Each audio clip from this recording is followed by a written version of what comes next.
బంగ్లా వెంకటాపూర్లో అయోధ్య బాలరాముని పూజిత అక్షింతలు ఇంటింటికి వితరణ. శ్రీ అయోధ్య బాలరాముని ప్రాణ ప్రతిష్ఠ పూజిత అక్షింతలు ఈ రోజు గజ్వేల్ మండలం బంగ్లా వెంకటాపురం గ్రామంలో ఇంటింటికి తిరుగుతూ అక్షింతలు అందజేస్తారు. ఈ సందర్భంగా హనుమాన్ దేవాలయ కమిటీ సభ్యులు మాట్లాడుతూ అయోధ్య బాలరాముని పూజిత అక్షింతలు మా గ్రామానికి రావడం గ్రామ ప్రజలు పూర్వజన్మ సుకృతమని అన్నారు.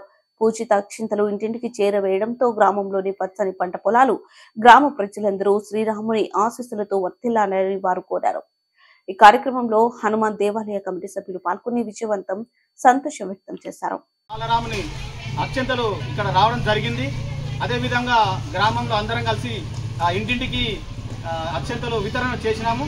అదే విధంగా దేవుడు అందరినీ చల్ల చూడాలని, పాడి పంటలతో సుఖ సంతోషాలతో మంచిగా ఉండాలని ఆయనను కోరుకుంటూ జై శ్రీరామ్, జై శ్రీరామ్, జై.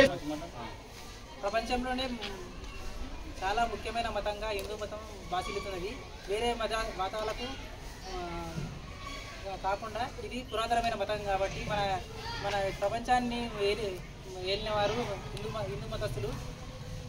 ఈ ఎడారి మతాలు మన భారతదేశాన్ని ఆక్రమించుకొని వేరే గుళ్ళు కట్టారు. ఇప్పుడు మనకు 600 సంవత్సరాల తర్వాత మన అయోధ్య గుడి కట్టడం జరిగింది. కావున బాలరాముని అక్షింతలు గ్రామంలో వితరణ చేసి ఇక్కడ ఇంటికి ఆశీస్సులు మాకు కలగాలని, ఊర ప్రజలకు కలగాలని కోరుకుంటున్నాం. జై శ్రీరామ్,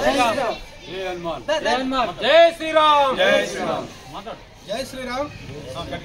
సుదీర్ఘ కాలం తర్వాత అయోధ్యలో శ్రీరామ మందిరం నిర్మాణం గావించబడింది. బాలరాముని విగ్రహం ప్రాణప్రతిష్ఠ చేయబడుతున్నది. మనకు అక్కడి నుండి వచ్చిన పూజిత అక్షంతలు అయితే ఏవైతే ఉన్నాయో అవి మన హనుమాన్ టెంపుల్ నుండి తిరిగి గడప గడపకు చేరవేయడం జరిగింది. జై శ్రీరామ్.